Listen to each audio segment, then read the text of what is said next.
The engine of my Peterbilt growled low as I guided it down Highway 50, the loneliest road in America. It was close to 2 a.m., and the world outside my windshield was an endless black void, punctuated only by the dim glow of my headlights carving a path through the desolation. I'd been running loads cross-country for over a decade, so I'd seen my fair share of odd things. Hitchhikers who disappeared before I got close, weird shadows slinking along the road, truck stops where people's eyes lingered too long. But nothing compared to that night. The radio crackled with static as I fiddled with the dials, trying to drown out the oppressive silence. That's when I noticed it, something moving in the periphery of my vision, just beyond the reach of the headlights. Coyote, I thought at first, or maybe a deer, but then it darted across the road, and I caught a better look. It was too big for a coyote and moved too fluidly to be a deer. My stomach tightened as I gripped the wheel, trying to focus on the road ahead. Miles ticked by. I should have been tired, but my adrenaline had kicked in, keeping my senses sharp. Then I saw it again. A dark shape, taller this time, almost humanoid, pacing my truck from the edge of the forest that hugged the highway. Must be my imagination, I muttered to myself, trying to shake the unease. But deep down, I knew better. This wasn't the first time I'd heard stories about strange figures out here. Other truckers whispered about them on CB radio, the shadow walkers, they called them. I didn't believe in that stuff, at least not until then. I tightened my grip on the wheel, my palms slick with sweat. My high beams cut into the dark, illuminating the asphalt ahead. But the edge of the forest remained an impenetrable wall of black. I glanced in the side mirror, and that's when my heart stopped. It was running alongside my rig. At first, I thought it was a trick of the light, maybe the movement of the trees or the angle of the moon. But no, this was real. Something tall and impossibly thin, keeping pace with me at 65 miles an hour. Its limbs were elongated, joints bending in unnatural ways, and its skin had a sickly, pale sheen that glowed faintly under the moonlight. I snapped my eyes back to the road. I wasn't about to let myself get pulled into some hallucination. The guys at the truck stops always said you shouldn't look too long at these things. Acknowledge them, and they'll make sure you never forget them, one old-timer told me. But how could I not look? I stole another glance at the mirror. It wasn't there anymore. A small part of me relaxed, but the rest of me knew that whatever it was hadn't just disappeared. The CB crackled, static filling the cab for a few seconds before a voice cut through. Hey, you there? Eastbound Peterbilt? I grabbed the mic. Yeah, I'm here. Who's this? Name's Bobby. Westbound, heading toward Fallon. You on 50, right? Sure am, I replied, though my voice shook a little. You see it? Bobby asked, his tone dropping to a near whisper. My throat tightened. See what? You know what? Tall thing, pale, runs fast. Been following me for the last 10 miles. Thought it might have switched over to you. My blood ran cold. I couldn't reply at first. I'd spent years dismissing those kinds of stories, but now it was happening. Yeah, I finally said. It's out there. Don't stop, Bobby said quickly. Doesn't matter what you see or hear, you keep moving.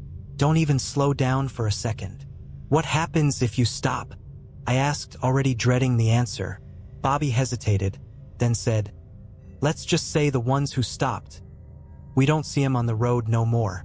The radio went silent.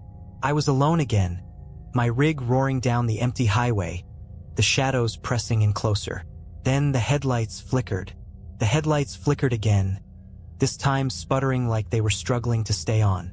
My stomach churned as the cab momentarily plunged into darkness, leaving only the eerie glow of the dashboard. When the lights finally steadied, I let out a shaky breath. That's when I saw it. It was in the middle of the road. My heart jumped into my throat as I slammed on the brakes, the rig groaning in protest. The tires screamed against the asphalt, and the trailer rocked violently, threatening to jackknife. The headlights caught it full on now, tall, spindly, and wrong. Its limbs were unnaturally long, and its head tilted in a way that made my neck ache just looking at it. The thing's face, or what should have been its face, was a blank slate of pale skin, smooth and featureless. It didn't move. just stood there, right in my path, like it was daring me to come closer. I fumbled for the mic. "Bobby, you there?" Static. "Bobby!" I shouted, my voice cracking.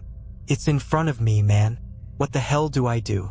The radio hissed for a second, and then Bobby's voice came through, faint and distorted. "Don't stop." Too late. My rig had rolled to a stop about 30 feet from the thing. My pulse pounded in my ears as I stared at it, willing it to disappear. Took a step forward. Couldn't look away. My hands gripped the wheel so hard that my knuckles turned white. The thing's movements were jerky, unnatural, like a puppet with invisible strings. It took another step, then another, until it was close enough that I could see the way its skin seemed to shimmer, like oil on water. The CB crackled again. "It knows you see it," Bobby said, his voice barely audible over the static. "You're in its game now. Only one way out." "What way?" I whispered, my voice trembling. "Drive," he said. "No matter what, you drive."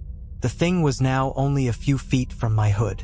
Its head tilted sharply to one side, then the other, as though it was studying me. Slowly, it raised one unnaturally long arm and pointed directly at me. My instincts screamed at me to floor it, but I was frozen in place. Then it did something that broke me. It leaned forward, pressing its featureless face against the windshield. I could hear the faint creak of the glass under the pressure, and for the first time, I saw something in that blank void of a face. A faint ripple, like something was pushing from the inside. It was smiling. The smile stretched wider, warping the blank surface into something grotesque. It wasn't just a smile. It was a mockery of one, impossibly large and full of jagged, uneven teeth that seemed to materialize from nowhere. My breath hitched, and my vision blurred as panic set in. "Drive!" Bobby's voice roared through the CB, cutting through the static and my terror. "Now or it'll take you." That snapped me out of it. I slammed my foot down on the accelerator. The engine roared as the truck lurched forward, the sudden movement throwing me back into my seat. The thing didn't flinch. It stood its ground, letting the hood of my rig close the distance. For a heart-stopping second, I thought I was about to hit it, but just as the grill was about to make contact, it vanished, like smoke sucked into a vacuum. I didn't wait to question it. My truck barreled down the highway, the engine roaring louder than my pounding heartbeat. I kept my foot on the gas, pushing the rig faster than I'd ever dared before. The trailer swayed dangerously, and the tires screamed around bends, but I didn't care. I just needed to get as far away from that thing as possible. The CB crackled again. "It's not gone," Bobby said. His voice was strained, like he was running or fighting to stay calm. "It'll try to get back in. Stay on the road. Don't stop for nothing." "What the hell is it?" I shouted into the mic, glancing nervously at the mirrors. My headlights lit up the empty highway, but I couldn't shake the feeling that I wasn't alone. Bobby hesitated. "We call 'em shadow riders. They latch on to folks like us. Loners on the road, people who can disappear without anyone noticing. If it catches you..." He trailed off, the implication clear. "How do I lose it?" I demanded. "You don't," he said grimly. "You just keep moving. Sunrise'll drive it off. But until then..." His voice broke up, replaced by static. "Bobby!" I shouted. "Bobby!" Silence. The CB was dead. I was alone again, hurtling through the night on a highway that felt like it stretched into infinity. The shadows on the edge of the road seemed to pulse and shift, like they were alive. Every so often, I thought I saw movement, quick flashes of that spindly figure darting between the trees, keeping pace with me. Then came the tapping. It started faint, like a soft rain on the cab, but it grew louder, more deliberate. Tap, tap, tap. My chest tightened as I realized the sound wasn't coming from the roof. It was coming from the passenger side window. I glanced over, and my stomach dropped. It was there, clinging to the side of the cab. Its long, pale fingers pressed against the glass, leaving smudges that glowed faintly under the moonlight. Its head was tilted, that awful smile still etched across its face. The tapping turned into scratching as its fingers dragged across the window, the sound setting my teeth on edge. I swerved hard, trying to shake it off, but it clung on like it was glued there. "Get off!" I screamed, my voice cracking. I swung the rig into the oncoming lane, then back into my own, the trailer fishtailing dangerously. Still, it held on, its face pressed against the glass, teeth bared in that impossible grin. The sun. I needed to make it to Sunrise. My rig barreled down the highway, tires screaming as I pushed the engine harder than I ever had before. The thing clinging to my cab didn't falter, its long limbs contorting as it shifted its position. Its face stayed pressed against the window, that grotesque smile widening with every mile. I couldn't look at it anymore. The sight of its face did something to me, like it was worming its way into my mind, twisting my thoughts. Instead, I focused on the road ahead, praying for the faintest hint of dawn on the horizon. Then the scratching stopped. A chill ran down my spine as I realized the thing wasn't on the window anymore. I risked a glance at the side mirror. Nothing. My heart pounded as I checked the rearview mirror. Still nothing. But the sense of being watched hadn't left me. "Where are you?" I muttered, my voice trembling. My fingers gripped the wheel so tightly that my knuckles ached. That's when I heard it. A soft creak above me. My breath caught in my throat. It was on the roof. The rig swayed as I swerved instinctively, trying to shake it off, but the sound of its movements only grew louder. I could hear its limbs scraping against the metal, its weight shifting as it crawled toward the windshield. My heart felt like it was going to explode as I saw its pale hand appear at the top of the glass, its fingers curling unnaturally. Then its face came into view, upside down, staring at me through the windshield, that terrible smile wider than ever. Its head tilted to an impossible angle, and its blank, rippling face seemed to shimmer, as if something beneath the surface was struggling to break free. "Drive," I whispered to myself, my voice shaky. "Just keep driving." The road stretched endlessly ahead, but something changed. The first faint rays of dawn began to creep over the horizon, painting the sky in soft hues of pink and orange. Relief surged through me. Sunrise was coming. Maybe I'd make it.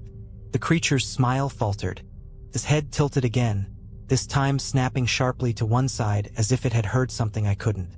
Its limbs twitched, and for the first time, I saw hesitation in its movements.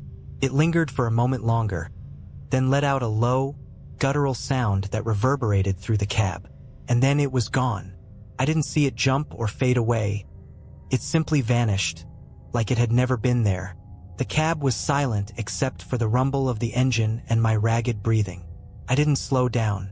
Not until the sun was fully up and the shadows had retreated to the edges of the world. When I finally pulled into a truck stop, I stumbled out of the cab, my legs shaking so badly that I could barely stand. Other truckers gave me strange looks, but I didn't care. I just needed to feel the sun on my face, to remind myself that I was still alive. Back in the cab, I noticed the passenger side window. The smudges were still there.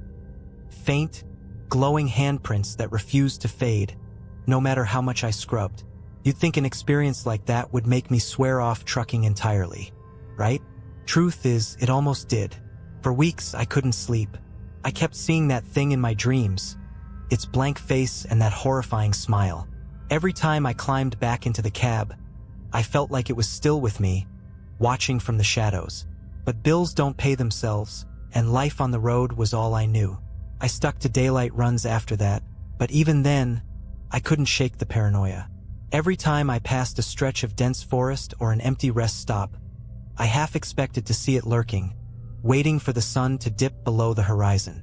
And the handprints on the passenger side window, they never went away no matter how much I scrubbed or cleaned.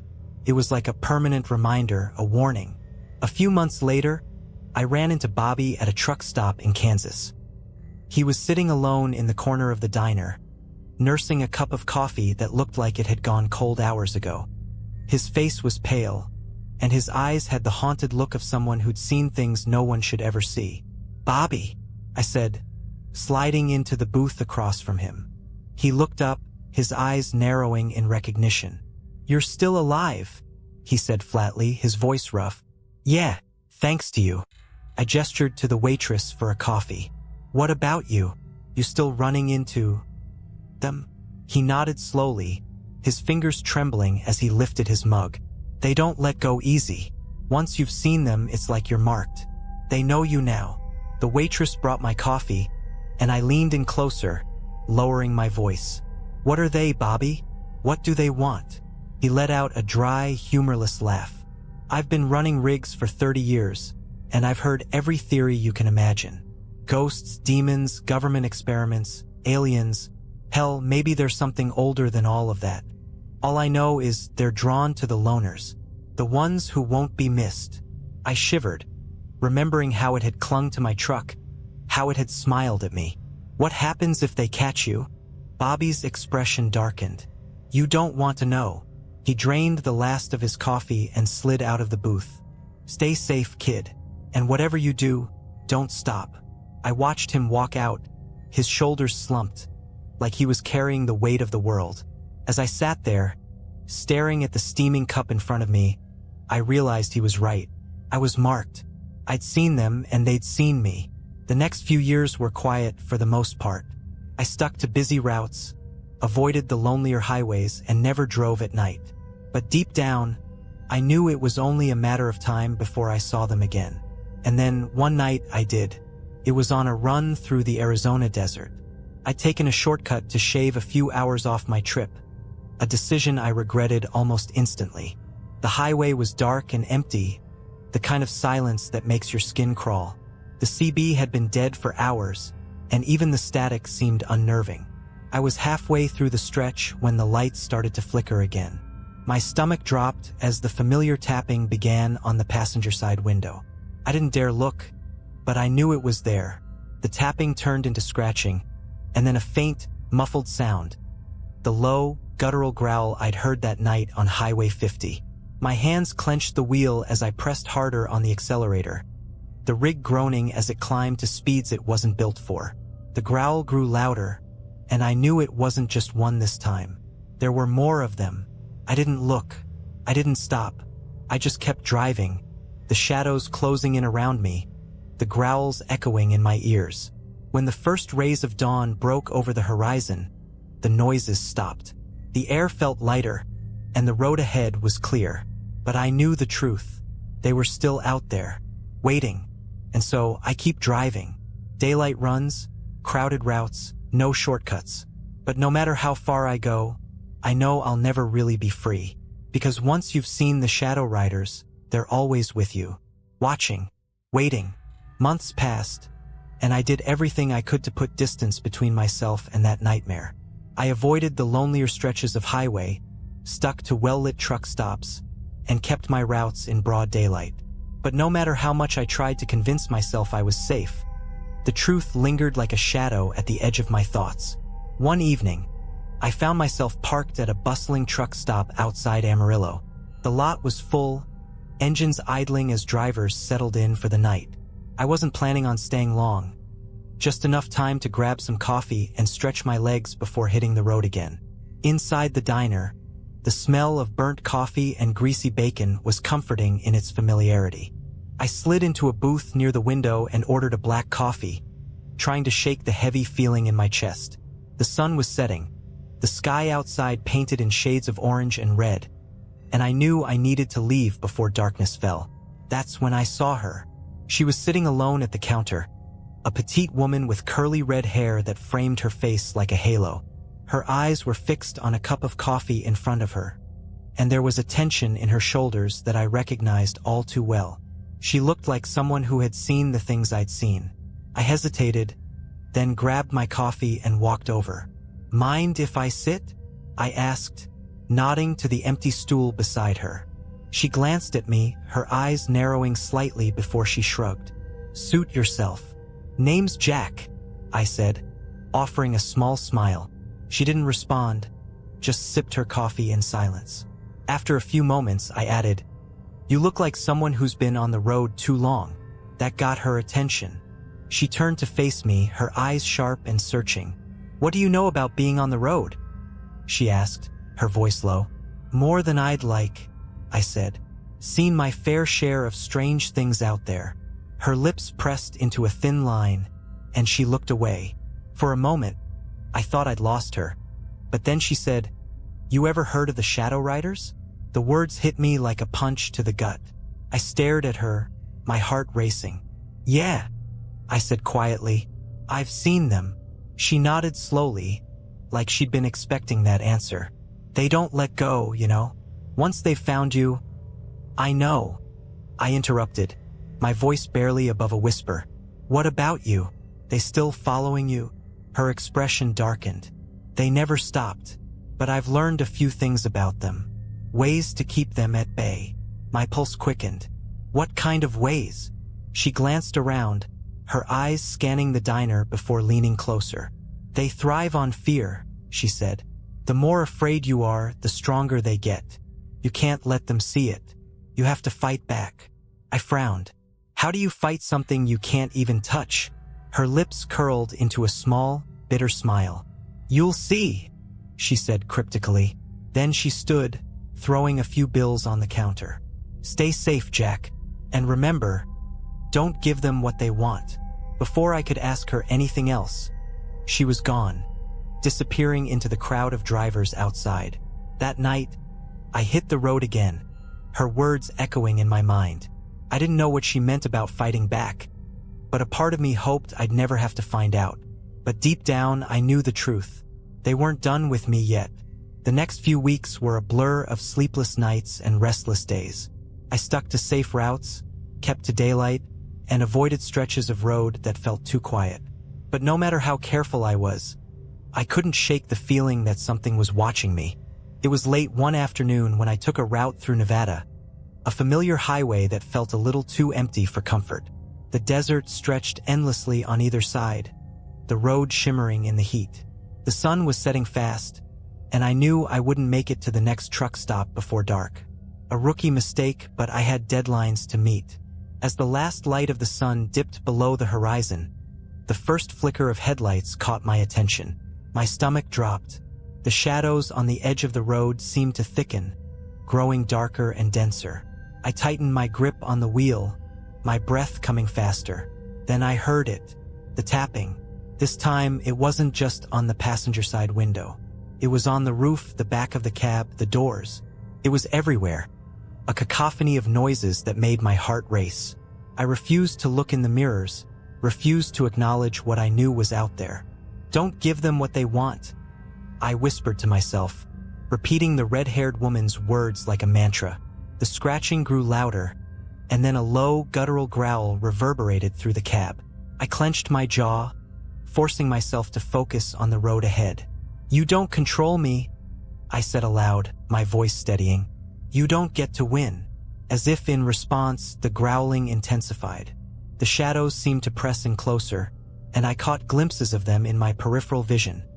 Long limbs, featureless faces, that same impossibly wide smile. My skin crawled, but I held my ground. I slammed my fist against the dashboard. "You hear me? You don't scare me."